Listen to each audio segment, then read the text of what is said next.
Itong aling to'y sharpshooter din. Walang kinakatakutan, walang inaatrasan. Siya daw ang simbolo ng katapangan ng modernong Pilipina. Kalahi yata ni Gabriela Silang itong guest po natin. Mga kaibigan, isa sa mga siguradong pasok na sa Magic 12 na mga bagong senador, wag lang magic. Nauuna na kami sa pagtawag sa kanya ng Senadora Miriam Defensor Santiago. Magandang hapon sa iyo, Miriam.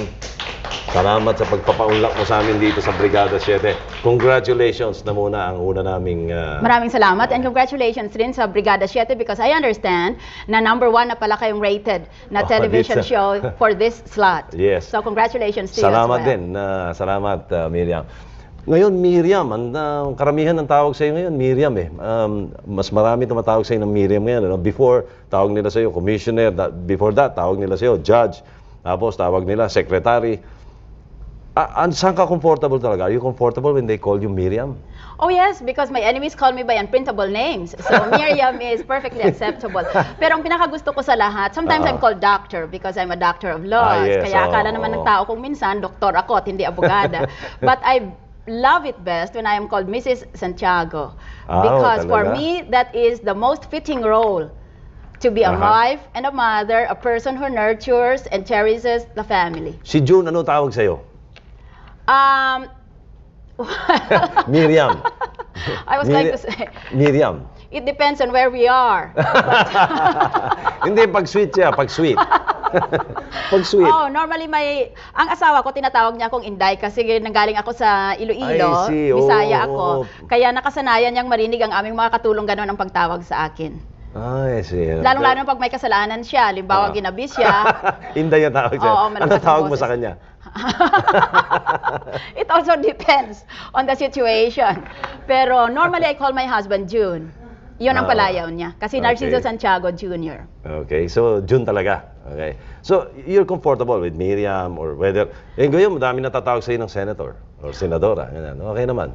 Pwede siguro kung sa Senado dahil yun ang protocol doon. Kamukha sa inyo, tatawagin kayong Senator Soto palagi, basta nandoon kayo sa Senate Hall. Pero sa labas ng Senado, sana tawagin lang ako na Miriam, lalong-lalo na ng aking mga taga-pagtaguyod, halimbawa, lalo-lalo ng mga bata, mga mahirap, ang mga nagtitinda sa palengke, sana ganun lang palagi ang tawag nila. Yun ang talagang mas hilig ko sana. Yun, so maganda pala at nalaman namin na talagang comfortable ka to be called Miriam. Kung tawagin nila akong Your Excellency, hindi naman ako nagtututol.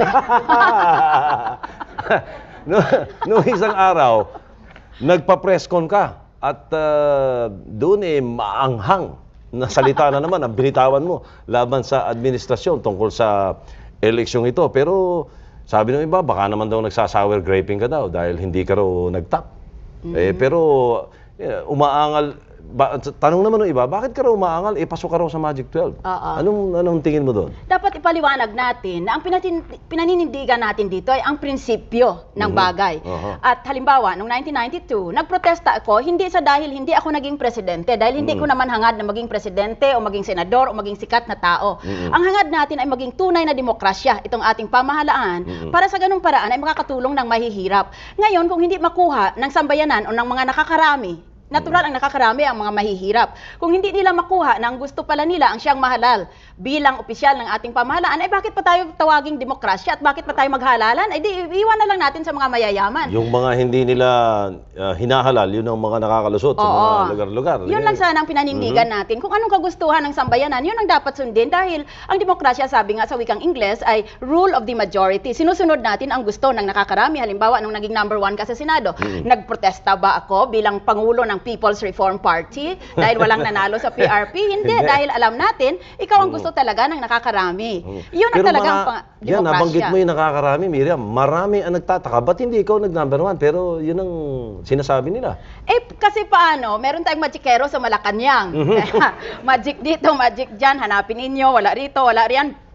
nag-number 6 na lang ako. At mukhang nakapako na lang ako doon sa number 6. So, nakakita ko ba ng halalan na ganon, na maski sa ang probinsya, pare-pareho ang 1 to 5, at pareho palagi ang number 6, siguro mga 77 ngayon ang ating lalawigan o probinsya sa buong bansa, normal lamang na nangyayari sa ating halalan na iba-iba ang number 1. Nag-number 1 ka sa 1992, pero sa ibang probinsya hindi ka number 1, siguro number 2, number 3 ka lang. Pero dito, nakakapagtaka. Halos sa lahat ng 77 provinces, pare-pareho. Number 6 ako ng number 6 at ang 1 to 5 pare-pareho palagi. Baka naman sabihin mo, pati sa Iloilo, number 6 din. Hindi. Nag-number 1 ako, awa ng Diyos. Dahil talagang aalsa na ang mga Ilonggo. Hindi kaya doktorin yun.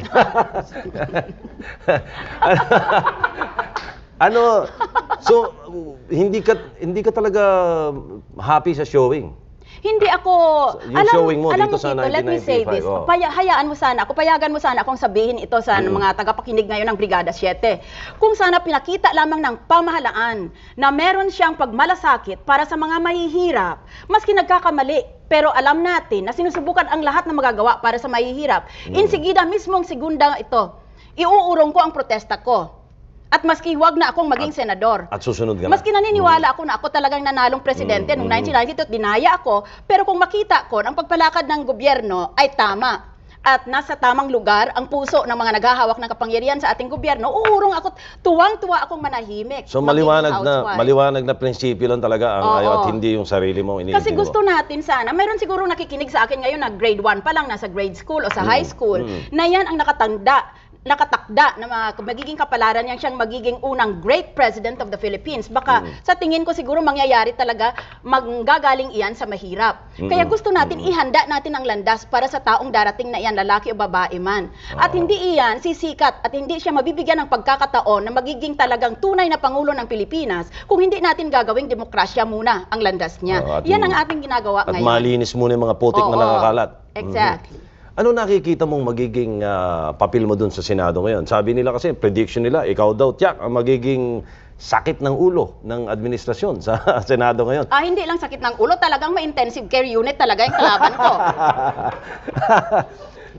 Hindi mo tanda na, hilig-hilig pa. Ba't ayaw mong, sabi nila iba kasi, bakit daw ayaw mong tantanan si Presidente Ramos? Minsan daw, parang lumalabas, pinepersonal mo na siya. Hindi mo naman pinepersonal. Ba't hindi ba niya ako pinepersonal? Nang binangga ako noong 1992, 2 linggo lamang nakalipas na sinabi ko, ako magiging kandidato opisyal pagkapangulo, 2 linggo pa lamang binangga ng sasakyan ko, lumipad ng kaluluwa ko sa kalangitan, bumalik na lang dito, hindi yata nila rin ako matiis doon. At hindi pa yata ako nakarating, mataas na ang boses ko. But anyway, iyan ba hindi personal? Kamukha lang yan ang mga sinasabi ng Sindikato Kriminal nung ako'y nasa Immigration Commission. Sabi nila, sabihin nyo naman kay Commissioner Santiago, wag siyang magalit sa amin. Hindi naman personal ito. Pinapapatay lang siya namin, pero hindi naman personal. Iyon ang sinasabi nila. Kaya, sabi lang yun. Yes, this is a very bizarre attitude. Maiba naman tayo. Sa lighter side naman, nga. Ano daw bang klaseng tao, si Miriam, sa totoong buhay? Meron ka bang mga soft side? Meron ka rin bang soft side? Lagi kasi nakikita raw nila, nakikita ka nila tough, tsaka palaban. Para bang kuminsan daw lagi kang galit pero hindi marahil alam ng marami na ikaw ay isa ring ina at asawa ni June na kung tawagin kay Inday. Mrs. din, si Miriam, di ba? Nagluluto ka ba? Oh yes. In fact, cooking is one of my hobbies. At anong favorite na dish mo? Ang lahat ng gusto ng asawa ko, sana kung maaring ibigyan ninyo siya ng footage, makikita ninyo kung nagtagumpay ako sa aking pagluluto sa kusina o hindi. Dahil ngayon ang timbang ay 300 pounds yata. medyo tumaba ng gusto si Jude. I assure you, payat yan nung nag-asawa kami. Kaya noon pinagsasabihan pa nga ako ng mother-in-law ko na yumaon na huwag masyadong nagluluto ng lutong Kapampangan kasi yun ang gustong-gusto ni Jude. Unfortunately, Kapampangan food is like French food. Yung talagang masarap sa panlasa natin, pero it's not always healthy cooking. Ang healthy cooking ay yung kamukha sa Bisaya na puro lang nilaga o kaya inihaw, sana ganon. Pero yung gusto ng asawa ko kasi yung puro palaging nagisa o kaya sarsyado. Yes. Nako, naglalaba ka ba? Oo. Dahil nung dalaga ako, nung lumalaki ako sa Iloilo, mahirap lamang kaming pamilya. Akong pinakamatanda na sa 7 naming magkapatid. At madalas wala kaming katulong, kaya kailangan maglaba, magluto at kailangan alagaan ko pa ang mga nakakabata sa akin. At hanggang ngayon, ginagampanan ko pa rin. Minsan naging tumakbo ka na at nag-ambisyon ka maging presidente. Sa 1998 ba, tatakbo ka muli for president? Mukhang kinakailangan. Dahil mukhang naiiwan ang ating bansa at dito sa mga taong kaya at dapat lamang maging pangulo ng ating bansa, hindi naman mahilig at hindi naman mapilit kung sino-sino nang pinag-usapan. Halimbawa, yung yumaong si Jaime Ongpin. Sa tingin ko yung taong iyon ang nakakarapat na maging pangulo. Yun bang talagang may malasakit siya para sa mga mahihirap at iniisip niya ang kabutihan ng ating bansa. Hindi kung pwede siyang ma-re-elect o pwede siyang gumawa ng kanyang political dynasty. Pero yung mga taong kamukha ng ganyan na dapat maging pangulo natin, ayaw naman. Yun ang problema sa ating bansa. Yung mga nakakarapat ay ayaw. Dahil sabi nga nila, napakarumi ng politika. Pero kung lahat tayo ganun ang pananaw, ay di magiging marumi palagi ang politika, magiging maputik palagi, at wala nang maiiwan sa politika kung hindi yung mga taong mga tulisan at nagnanakaw ng mga bilyon-bilyong piso na dapat mapunta pa sa mga mahihirap. Kaya dapat siguro pilit tayong manatili sa politika sa ayaw at sa gusto natin. Itong pagkakandidato ko pagka-senador, alam naman ng sambayanan, ay huli na akong nagkampanya dahil ayaw ko sana. At pinilit lamang ako ng mga taong tinitingala ko at nirerespeto ko. They are my moral superiors, kaya napilitan lamang akong sumunod sa kanila. Kaya siguro sa 1998, kung yun talaga ang gusto ng Diyos, kung yun talaga ang nakaukit sa tadhana, ay gagampanan natin, maski hindi pa sana natin talagang hilig. Kung kinakailangan. Kung kinakailangan. Senator Miriam, pasensya ka na ha, pero ito na siguro magandang pagkakataon din para sagutin mo yung mga ibang paratang sa'yo. Unang-una, nung kampanya kasi may mga naglalaba sa mga posters, ewan ko ba kung bakit bahagi ito ng smear campaign or what, pero lagi nilang dinadamay at yung asawa mo dinadamay. No to Miriam and husband. Nakalagay, ano bang tingin mo doon? At bakit ba naging center yung mga ganong klaseng Madali lang ipaliwanag iyon. Kasi nung 1992 tumakbo ako pagka-presidente, sinubukan nila na i-block propaganda ako, nasiraan ako ng siraan. Lahat na lang na maaari mong iimbento sa isang tao ay nasabit na kalat nila at napakalaking ginastos nila. Pero mukhang hindi sila nagtagumpay dahil walang naniniwala. Halimbawa, kung ano man ang sabihin nila, titingnan lang ako sa television ng tao, makikita nila ang pagmumukha ko, ang pag-alsa ng kilay ko, at makikita nila kung ako'y taong tapat, nagsasabi ng totoo o hindi. Kaya nang nakita nila na wala palang uobra laban sa akin, hindi tumalab, sinubukan nila ngayon naman itong asawa ko. Kaya kung minsan, life is unfair, itong taong nananahimik sa isang sulok ay pilit na. Siguro, kung wala na rin silang may sasabi laban sa iyo, baka pati asawa mo, pakialaman na rin nila. Talagang ganyan ang takbo ng politika. Sabi naman ng iba, yung mga dati raw kasama mo sila sa gobyerno, hindi ka raw team player.